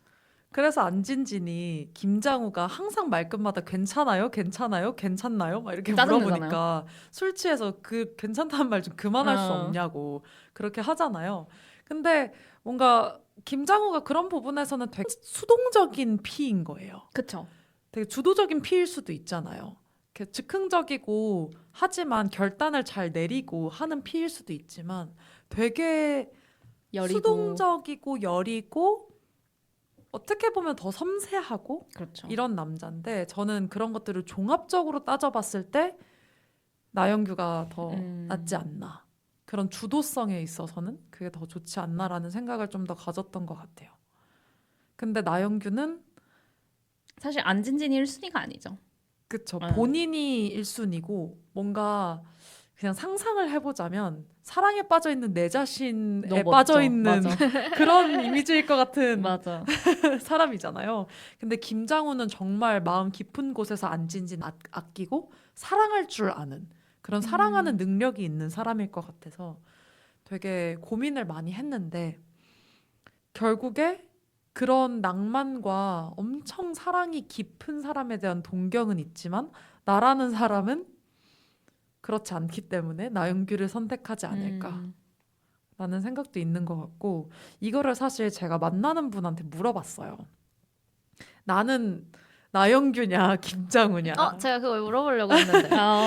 물어봤더니 나영규에 가까운 것 같대요. 왜요? 그냥 직관인 것 같아요. 그렇다고 좀 애매하네요. 김장우 느낌은 네. 또 아닌데 스스로는 어떻게 생각하세요? 스스로는 나영규에 가깝다고 생각하시는지 김장호에 가깝다고 생각하시는지. 저는 제가 저번 인사이드 아웃 편에서도 말씀드렸다시피 두 분은 되게 그 사랑이 많으신 분들이라고 느낀다고 했잖아요. 그에 비해서 저는 사랑이 좀 적지 않나? 라고 생각을 하기 때문에 저는 김장우보다 나는 나영규지 않을까라고 생각은 하는데 그거는 이제 제가 바라보는 저이기 때문에 두 분이 생각하시기에 저는 어느 쪽 비슷할지도 되게 궁금하네요. 어떠세요? 좀 애매하긴 한데 나영규에 가까운 것 같긴 해요. 어떤 의미에서요? 뭐 엄청 감성적인 것 같진 않은데 김장우처럼. 형수님도 모르게 일하고 돌아온 형의 양말을 맞아. 손빨래를 하면서 행복감을 느끼잖아요. 저는 그냥 빨래를 돌리면 되잖아요. 뭔가 좀 감성의 영역이라기보다는 저는 좀 더 그래도 궁금이님은 통제된 삶을 좋아하시지 않나. 김장우는 굉장히 통제되지 않은 맞아요. 사람으로 나오잖아요. 그렇게까지는 아닌 것 같아서 그런 측면에서 보면 저는 좀 나영규에 가까운 것 같아요. 공감합니다. 그런 면에서는 나영규랑 가까운 것 같은데 저는 이게 표면적으로는 되게 나영규스러운 삶을 사는 것 같거든요. 그러니까 되게 안정적인 로스쿨에 가고 이런 선택들이. 근데 그 내면에는 제가 어떤 리스크나 그런 거 없이 정말 제 본능은 약간 김장우 공감합니다. 같아서 네. 그게 너무 공포예요. 저한테. 마치 안진진이 자기 알코올릭 아빠 닮은 것처럼 약간 언제 폭발할지 모르는 무언가를 품고 있는 그런 느낌이거든요. 그래서 그렇게 극단적으로 김장우처럼 되는 것이 저한테 항상 공포여서 그래요? 네네네. 그래서 그렇게 되지 않으려고 의식적으로 나영규 같은 삶을 살려고 선택을 하는 것 같아요. 나영규라면 어떤 삶을 선택할까라는 그러니까 나 같은 김장우가 아니라 나영규라면 이런 선택을 하겠지라는 나영규 같은 사람이 좀 더 되고 싶은 마음에 그런 선택을 하는 것 같아요. 김장우의 삶도 저는 나쁘지 않다고 생각하고 있었는데. 그러니까 안젠젠의 선택을 못 받았을 뿐. 아, 그렇죠. 네. 왜냐하면 그때그때 수정해 가고 그때 주어진 상황에 대해서 대처하고 너무 이게 행복하잖아요. 또 아니면 네. 또 바꿔서 행동해 보고 그렇게 좀 흐르는 듯이 사는 삶? 근데 그게 제 본성이고 욕망인데 제 욕망과 본성대로만 살면은 좋은 밤을 보낼 수 없다고 생각하시나 봐요. 약간 그런 것 같아요. 그런 좋은 밤을 못 보내게 되는 건 아닐까에 대한 두려움이 항상 있는 것 같아요. 뭔가 계획해서 놓칠 수 있는 행복에 대한 두려움이 있는 거군요. 그러니까 보통 나영규가 이런 말을 처음 한 게 아니라 이런 어떤 사회적인 인식이 있잖아요. 뭐 계획을 해야 한다. 그 어떤 행복을 얻기 위해서는 계획이 필요하다. 약간 이런 인식이 있으니까 항상 제 본성을 제어하고 살려고 하는 것 같아요. 저는 이걸 들으면서 두 분이 확실히 피고 내가 제이라는 걸 느끼는 게 완전 반대예요. 저는 요즘에는 흐르는 대로 살면서도 행복을 느낄 수 있는 게 진정한 행복이고 자연스러움이 아닌가라는 생각을 하거든요. 근데 저는 기본적인 근성이 확실히 통제되고 계획된 삶을 좋아하고 계획해야지 오히려 더 좋은 인생을 보낼 수 있다라고 생각하는 게 본성인데 그러니까 그렇지 않은 자연스럽게 사는 삶에 대한 동경이 조금은 있나 봐요. 그래서 오히려 요즘에는 그런 게 진정한 행복인가? 그럼 나는 계획하지 않아도 행복할 수 있는 법을 배워나가는 게 나한테는 더 좋은 방향인가? 이런 거에 대한 고민을 하거든요. 그래서 정말 이 소설에서 나오는 것처럼 안진진도 결국에는 자기와 비슷한 김장우를 혹은 본인과 비슷한 경험을 한 김장우를 선택하는 대신에 본인이 가지지 못한 인생을 살고 있는 나영규를 선택하는 것처럼 지금 P이신 두 분은 오히려 죄의적인 그런 인생에 대한 새로움을 느끼시고 그렇게 해보고 싶으시다라고 하면 저는 오히려 통제된 삶보다 흘러가는 삶에 대한 동경이 조금 더 있는 것 같아서 방금 이야기를 나누면서 되게 반대된다라는 생각을 많이 받았어요. 저는 뭔가 그런 면에서 깔깔이님은 나영규랑 만나고 본인이 좀 더 김장호스러움을 드러내면 되게 행복한 짝이 될 수 있지 않을까 이런 생각도 좀 드는 것 같아요. 저도 그렇게 생각하고 있는데 사실 나영규 같은 사람이 흔치 않은 것 같기도 하고. 그런가요? 전 좀 흔한 것 같아요. 요새 한국에서 티켓팅 어려운 거 보면은 다들 이렇게 계획하면서 행복을 사는구나 이런 좀 생각이 되게 많이 들 때가 있거든요. 저는 어떤 걸 느끼냐면 김장우는 되게 눈앞에 있는 행복, 주어진 행복 이런 걸 추구하면 그거 되게 감사하죠. 그리고 그쵸. 김장우는 나영규는 이미 주어진 게 많아. 그래서 그런 주어진 거에 대한 행복감은 디폴트로 있고 뭔가 추가적인 행복을 되게 계획하고 멀리 보면서 이렇게 하면 행복하지 않을까를 계획을 하잖아요. 그러니까 좀 나영규는 자기가 생각하는 행복이 무엇인지가 굉장히 규정되어 있는 사람 같아요. 그리고 그걸 규정하려고 노력하는 것 같고 근데 김장호는 그냥 이런 게 행복할 때도 있는 거지. 그리고 이런 게 행복일 수도 있는 거지. 이런 좀 오픈되어 있는 느낌이랄까? 그래서 나영규는 크리스마스 이브의 약속을 기다리면서 나는 너무 기대되는데 너도 많이 기대되지? 약간 이렇게 맞아, 물어보잖아요. 맞아. 모든 사람이 이제 본인과 그쵸. 동일하게 생각하고 사고할 것이라는 기조가 좀 깔려 있는 것 같아요. 맞아요. 그래서 나영규는 정말 유복한 집안에서 여유 있게 자랐고 주어진 행복 자체가 되게 컸던 그런 삶을 살면서 본인한테 심취하고 본인이 우선적인 남자인 거잖아요. 이렇게 얘기하다 보니까 약간은 레드 플래그가 느껴지긴 네. 하는데 근데 정정할게요. 네. 매력적인 나영규. 많이 없다. 아 지금 안 매력적이에요? 네, 나영규요? 네. 네, 매력적이진 나영규가 않잖아요. 잘생겼다면? 잘생긴 나영규가 많이 없다. 정정하겠습니다. 다시 아. 정정하겠습니다. 잘생긴 나영규. 근데 아까 나영규는 많지만 네. 근데 김장호가 더 잘생겼다면? 잘생긴 낭만가와 잘생긴 나르시스트. 아그 둘이 대격돌하는 거요? 네. 음, 어렵죠. 아니요, 쉬운데요? 그냥 동전 던지기 해서 아무나 골라도 될 것 같은데 둘 다 잘생겼어요? 그래서 사람들이 낭만가들을 약간은 뭐 동경하지만 사실 선호하진 않는데 낭만가들이 잘생긴 순간 모든 게 이해된다고 하잖아요. 모든 개연성이 생긴다고 하더라고요. 그래서 그럴 수 있지. 고난과 역경을 뚫고서 예술을 할 수 있지. 이렇게 된다고. 아 그러게요. 네. 김장우가 조금 더 잘생기게 묘사되었다면 밸런스 게임이 맞았을 텐데 지금 약간 벨붕이었네요. 그렇죠. 맞아요. 그래서 결국에는 안진진의 선택은 나영규였는데 안진진이 그 이후에 인생은 안 나오잖아요. 이 나영규를 선택한 안진진의 삶은 행복했을까? 또 한번 고민해 보게 되는 것 같은데 두 분은 어떻게 생각하세요? 저는 이모처럼 자살할 가능성까지 선택했다고 생각했어요. 맞아요. 맞아. 근데 그럼에도 저는 결국 안진지는 이모와 너무 다른 초반의 인생을 살았고 고로 다른 삶을 살게 될 것이라는 것조차도 뭔가 삶의 섭리이자 모순이지 않을까라고 생각하면서 읽었습니다. 맞아요.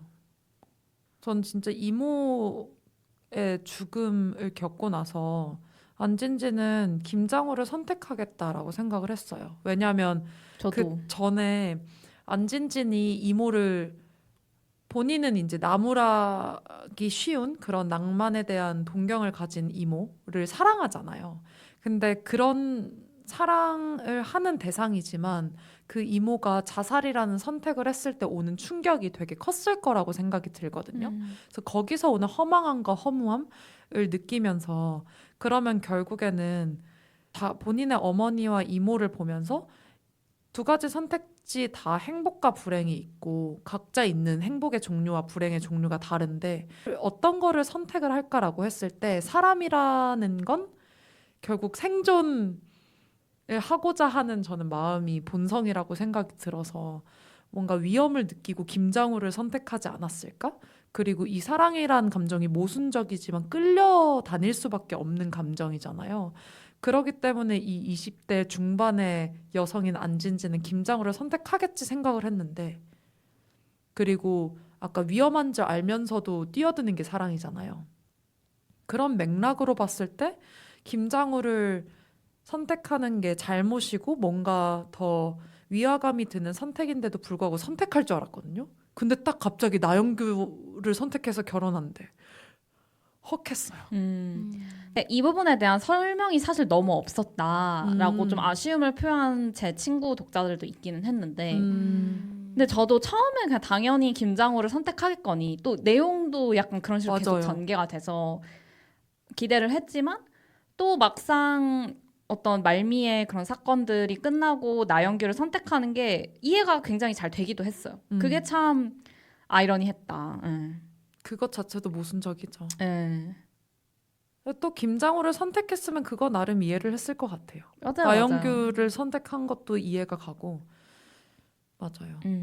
그래서 정말 이게 저희가 선택을 할 때 어떤 선택이 더 좋을까를 고민을 많이 하는데 결국에는 다 장단이 있잖아요. 선택을 할 때. 근데 뭔가 예전에는 거기서 장점이 큰 걸 선택해야겠다 생각을 했다면 이 책을 읽으면서 느꼈던 건 그냥 내가 어떤 장점을 선택할 건지의 문제지 장점의 크고 작음의 문제가 아니었구나 이런 것들도 느끼는 것 같아요. 근데 그리고 뭐 그 당시에 최선의 차선을 선택한다 이런 표현도 있잖아요. 그런 것처럼 사실 뭐 어느 하나가 좋아서 선택했다도 있을 수 있지만 진짜 그 당시의 어떤 상황 예를 들어 여기서는 이제 이모와의 이별이라든지 이런 그 당시에 상황적인 무언가가 계기가 되어 촉발되는 것들도 있을 수 있고 그래서 그 상황이 닥쳤을 때 나는 그냥 차선이지만 최선의 차선을 선택했다. 이렇게 삶을 사는 것 같아요. 최선의 차선을 선택했다는 게 정확히 무슨 뜻이에요? 내가 최선이 뭔지를 모르는 상황인 거죠. 근데 그 당시를 보자면 그게 다른 것이 최선이었을 수도 있지만 그 나머지는 어쨌건 내가 선택할 수 있는 최선의 차선이었다. 뭐 이런 맥락의 얘기였던 것 같아요. 근데 그게 이제 차선이었는지 최선이었는지 까보지 않으면 모르니까 사실 반대로 살아보지 않으면 영영 모르는 거잖아요. 그렇죠. 그런 면에서 나는 최선을 선택하진 못했을 수 있어도 어쨌건 최선의 차선을 선택했다 이렇게 생각을 하는 거죠. 나영규가 되게 밝고 명랑한 사람이잖아요. 근데 나쁜 소식을 들으면 그냥 끊어버리는 사람이잖아요. 전형적인 회피형 남자란 말이죠. 매우 극회피형입니다. 그래서 뭐 크리스마스 이브에 할 얘기가 있는데 못 만나게 돼서 전화로 나는 너랑 결혼을 안 할 것이다를 얘기하려고 했는데 나영규가 뭐 그러면 그때 그냥 만나요 이러고 끊어버리거든요. 근데 그런 걸 보면 또 나영규 별론데 이런 생각도 들고. 근데 그런 나영규가 회피를 했기 때문에 결혼할 수 있었다. 궁극적으로 보면. 왜요? 왜냐면 그때 나영규가 회피하지 않았으면 나영규의 관계는 진작에 끝났을 거고 그러면 남은 거 김정우밖에 없잖아요. 근데 어떤 과정에서 나영규와 결혼하게 되었는지가 정말 설명이 부족하긴 하네요. 그 뒤에 스토리가 있었으면 좋겠다. 저는 나영규를 선택한 게 약간 회피적인 선택이라고 생각하긴 했어요. 안진진에. 네. 그것도 있죠. 맞아요. 그러면 둘 다 회피 성향에 잘 맞아서 네. 잘 만나는 걸로. 그럴 수도 있을 것 같아요. 그리고 그런 것도 있죠. 어쨌건 제 생각엔 나영규에게도 안진진이 1위가 아니었고 안진진에게도 1위가 나영규가 아니었기 때문에 나름 어떻게 보면 되게 합리적인 선택을 둘 다 했다. 여기서 피해자는 김장우네요. 맞아요. 그래서 그 음반도 막 김장우에게 보내게 되었다 막 이렇게 얘기하잖아요. 맞아. 결국 김장우가 겪는 감정을 고스란히 설명이 되었다. 너무 슬프더라. 김장우가 제일 불쌍하긴 했어. 맞아. 그러면은 단카리님은 김장우랑 나영규 중에 스스로 어떤 분에게 더 공감을 하세요? 어느 분 같아요? 두 분이서 나영규요. 왜요? 그냥 김장우보다는 나영규에 가까운 것 같은데요. 뭔가 통제 이런 거랑 다르게 통제인 부분도 있는 것 같은데 자기 확신과 상황 컨트롤에 대한 부분에서 나영규와 유사한 부분이 있지 않나. 저희가 맨날 그런 얘기 하거든요. 우리 둘 다 컨트롤 프릭이라고 얘기를 하는데 그런 성향에서는 나영규랑 비슷할 수도 있겠다라는 생각이 들어요. 김장우보다는. 깔깔이님은 어떠세요? 저는 제가 너무 본성에 충실하게 살아가는 것이 공포이기 때문에 항상 그거에 반하게 살려고 노력하는 반면에 약간 본성에 맞게 살아가시는 것 같아가지고 그래서 김장우에 가까운 것 같다. 그러니까 본성에 맞게 살아가는 거에 대한 어떤 공포심이나 이런 게 별로 없으신 것 같아요. 네 그런 건 전혀 없어요. 네. 나영규도 없잖아요. 네, 그래서 그런 점에서는 맞아요. 그래서 나영규에 가깝다. 뭐가 맞죠? 모순이죠. 모순된 존재인 걸로. 딱 누가 더 맞다라기보다는 고르셔야 돼요. 아, 저도 골랐잖아요. 그렇죠. 그런 면에서는 그러니까 김장우랑 가까운데 저랑 다른 유형의 김장우? 그런 건 없어요. 도플갱어. 밸런스 게임 할 줄 모르시네. 그냥 김장우랑 좀 더 가깝다고 저는 인식한 것 같아요. 근데 이게 진짜 누구나 나영규와 김장우 사이에 맞아. 있도록 작가님이 굉장히 캐릭터 설정 잘했는데 그러니까 김장우 자기가 그렇게 생겨 먹은 걸 인정하고 그렇게 살잖아요. 그런 점에서 좀 더 김장우 같다고 느낀 것 같아요. 단카리님. 근데 저는 나영규도 자기 생겨먹은 대로 살잖아요. 편하게. 계획한 나 이해가 안 돼서. 아니 그러니까 저보다 더 김장우 같다고 느낀 게 그러니까 김장우 계열인데 단카리님은 일단 김장우 계열로 인식했어요. 오케이. 근데 저는 나영규와 김장우의 사이에 있는 거죠. 근데 하지만 이제 자기 확신을 좀 더 가지고 있다는 면에서 김장우랑 조금 더 가까우신 것 같다 저보다. 이게 질문이 진짜 재밌네요. 저도 사실 생각해보진 않았어요. 왜냐면 상대에 대해서만 생각하지 내가 맞아. 어디에 가까운지 생각 안 하잖아요. 근데 저는 이제 깔깔이님이 자기가 본질이 김장우인데 나영규인 척을 한다. 예를 들자면 그렇게 표현을 하셨다면 저는 본질은 나영규인데 약간 김장우를 추구한다. 이런 느낌인 것 같아요. 저랑 비슷하시네요. 그러면. 그러니까 김장우를 추구는 하는데 나영규도 싫진 않아. 나영규의 본질도 싫진 않아. 이런 느낌인 것 같아요. 우리 다 그냥 그 둘을 합쳐서 같이 만나시죠. 안진진처럼. 양다리? 양다. 그런 맥락 아니었어요? 편집해 주세요. 아 근데 진짜 그래서 제가 맨날 얘기하지만 다비치의 투사랑이 절대 논란의 곡이 아니다. 굉장히 잘 만들어진 곡이다. 맞아요. 인간의 본성을 표현한. 인기가 엄청 많았던 이유도 있지 않을까요? 맞아요. 저의 장기적인 목표는 대학원을 졸업해서 리스크 해칭을 하고 나서 김장으로 살아가는 게 목표긴 해요. 맞아요. 뭐 진짜 삶의 시기에 따라서 좀 더 나영규가 강하게 드러날 수도 있고, 맞아요. 뭐 김장우가 더 강하게 드러나는 시기도 있을 수 있고. 근데 이게 되게 재밌는 게 본질과 동경하는 게 되게 다르잖아요. 근데 저는 이게 삶의 시기에 따라서 누가 더 나오냐가 있는 것 같긴 한데 진짜 본질은 본질인 것 같아요. 맞아요. 왜요? 인정하고 살면 편해요. 어떤 면에서요? 제가 이전 팟캐스트들에서도 에피소드들에서도 척하다 보면 된다라는 얘기를 했던 것 같은데 인간의 본질, 내가 태어난 본질은 그러기가 쉽지 않은 것 같아요. 그래서 제가 막 두 분 보면서 되게 사랑이 많다, 넘친다 이런 얘기를 하면서도 나도 그래야지 마음을 먹는데 그렇지 않은 나의 마음이 모순적으로 이렇게 피어나는 건 그게 자연스럽게 피어나다 보니까 어떻게 할 수 있는 영역이 아닌 것 같아서 내 본질은 이렇게 있고 동경하는 대상처럼 행동할 수는 있고 그걸 통제해서 통제하에 내가 그런 사람일 수 있도록 보이게 할 수는 있으나 정말 자연스럽게 피어오르는 감정들을 토대로 보면 나의 본질은 그냥 그대로다 라고 느끼는 것 같아요. 그래도 좀 줄어들지 않을까요? 그 갭이? 어떻게 모순의 느끼세요? 갭이? 두 분은? 제가 좀 나아지고 있는 것 같나요? 사랑이 충만한 사람으로? 이미 원래 충만했던 것 같은데요? 맞아요. 저도 그렇게 생각해요. 아 그래요? 네. 근데 본인이 그렇게 인지하지 않으니까 강점 공사에서도 약간 사랑이 낮게 나온 것 같아요. 이미 충만하다고 주변 사람들은 생각하는데. 위로가 되네요. 그리고 밸런스 게임 2탄 이모와 이모부.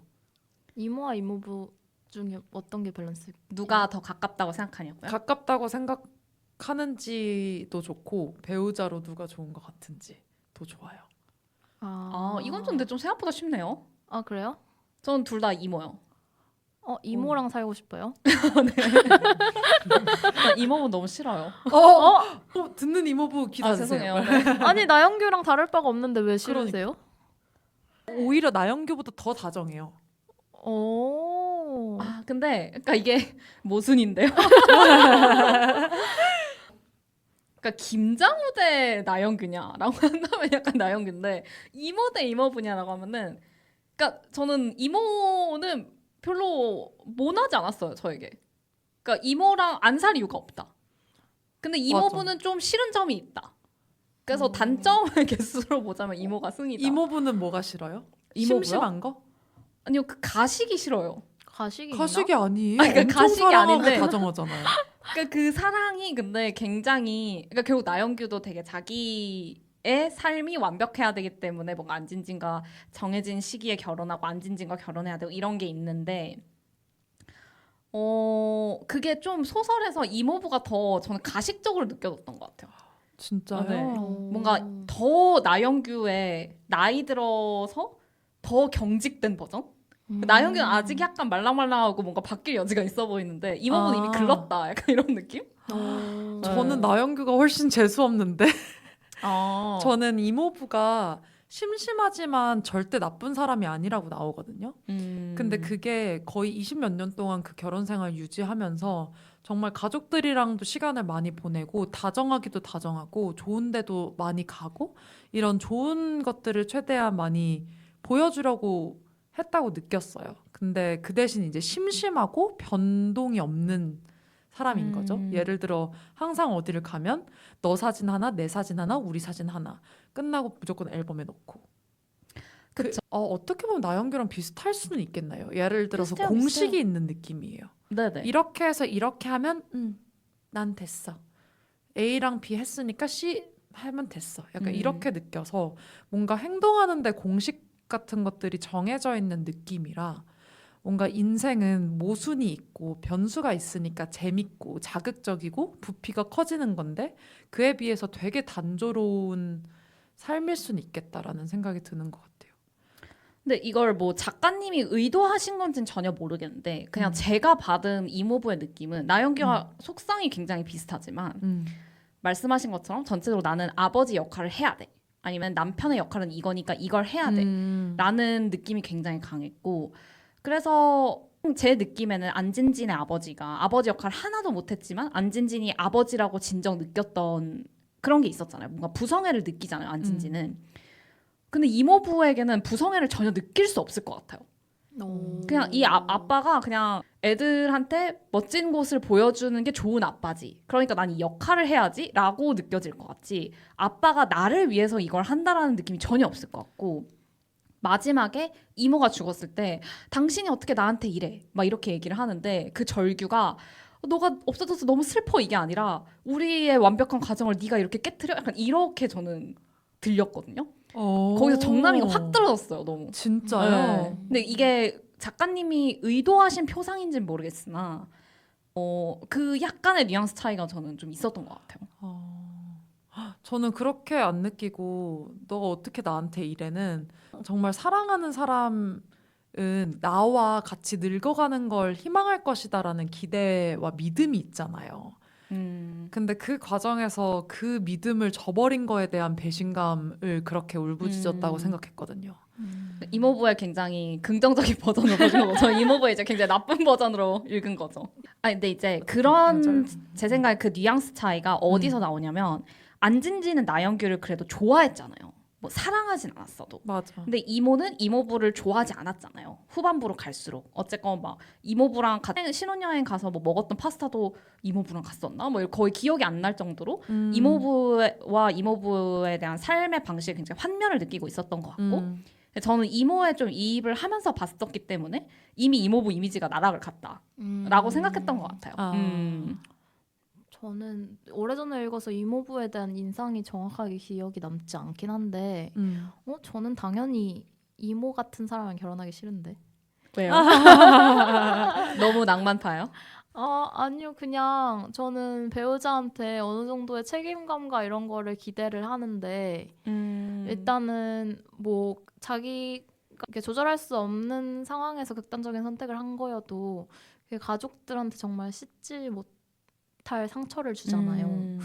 그런 상처를 주는 사람을 배우자로 만나고 싶지 않기도 하고 그리고 약간 징징이 같아요. 이모가. 그러면 이혼을 하든지 아니면은 맞아. 이혼하지 않을 거면 감사한 점을 찾으면서 어떻게 좀 해보려고 하든지 뭔가 그러지도 않고 그러니까 이모부가 열심히 돈 벌어다 주고 가정에 책임을 다하고 이런 거에 대해서 전혀 감사하지 않으면서 네 뭔가 그런 능력이 되게 부족한 사람인 것 같아가지고 저는 기질로서만 보면 저는 이모에 되게 가까운데 그래서 자기 혐오적인 차원에서 그런 걸 수도 있지만 이모 같은 사람과 절대 결혼을 하고 싶지 않다. 저는 그 자살이란 부분을 고려하면 네. 이모 같은 사람을 안 만나고 싶어요. 살아있는 이모로 그쵸. 밸런스 게임 고치면 안 돼요? 그래야 돼요. 그래야 돼요. 그래서 살아 있을 때의 이모를 보면 사실 부정적인 감정을 최대한 이렇게 뒷전으로 두고 계속 긍정적으로 생각하려고 하고 이래서 좋다 저래서 좋다. 나는 이렇게 막 눈이 올 때 아무도 안 밟은 눈이 좋다 이러면서 엄청난 그 낭만과 과장된 긍정적인 순수하죠. 그리고. 사고를 근데 되게 강박적으로 그런 걸 갖고 있다라는 느낌은 저는 갖긴 했어요.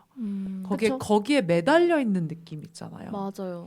그래서 그런 느낌을 보면서 이게 정말 택일하기 어렵긴 한데 저도 또 모순적인 게 이모 같은 성격을 동경하면서 안정적인 건 이모부일 것 같다.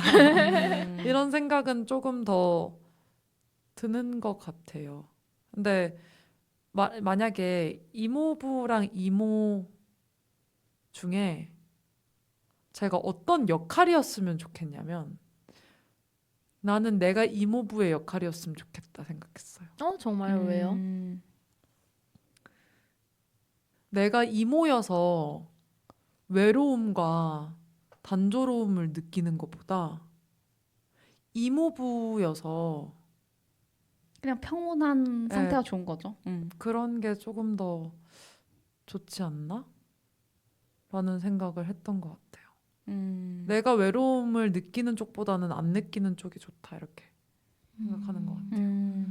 근데 상대방이 나랑 있으면 외롭잖아요. 그러면.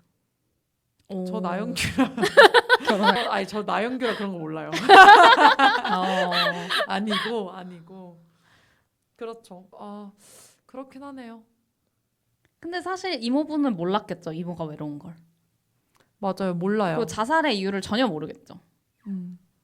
왜냐하면 이게 이모부가 저는 절대 나쁜 의도가 있거나 맞아요. 이모를 사랑하지 않거나 이런 건 절대 아니라고 저도. 생각해요.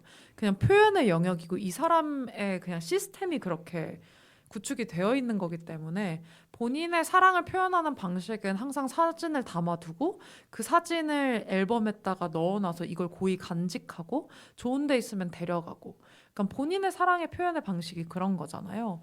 그래서 저는 그 이모부도 정말 자기가 할 수 있는 만큼 이모를 사랑했지만 어쩔 수 없이 이모가 외로움을 느낄 수밖에 없지 않았나 이런 생각이 좀 드는 것 같아서 되게 안타까웠어요 보면서. 그러면 내가 의도를 가지고 있지 않으면 상대방을 외롭게 하더라도 괜찮을. 거의 나라 퀴즈쇼 온 것 같은데. 저 그냥 혼자 살게요. 혼자. 내 자신을 괴롭히면서 혼자 살겠습니다.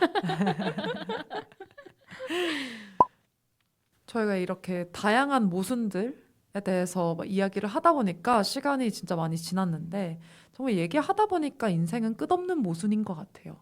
그러니까 본인의 내면에서도 모순들이 되게 많고 인간관계에서도 많고 이렇게 사랑에서도 정말 다양한 모순들을 안고 살아가는 게 결국에는 인생인 것 같다라는 느낌이 확실히 드는 것 같고요. 그런 것들을 깨닫게 하고 인지하게 해주는 게 이 책인 것 같아서 여러분들께서도 내가 지금 어떠한 뭔가 혼란스러운 감정을 겪거나 내가 되게 모순적인 존재인 것 같은 느낌이 들 때 이런 책을 좀 읽어보시면 뭔가 본인의 그런 모순적인 태도나 감정들이 되게 잘 정리되고 결국 이 책을 통해서도 나는 그럼 어떠한 삶을 살아가고 싶은가를 잘 알게 될 수 있는 좋은 스텝이지 않을까라는 생각이 듭니다. 네, 그래서 책을 꼭 읽어보시고 나영규를 선택하실 것인지 김장우를 선택하실 것인지 꼭 댓글로 남겨주시면 읽어보도록 하겠습니다. 이모부도 넣어주세요. 네.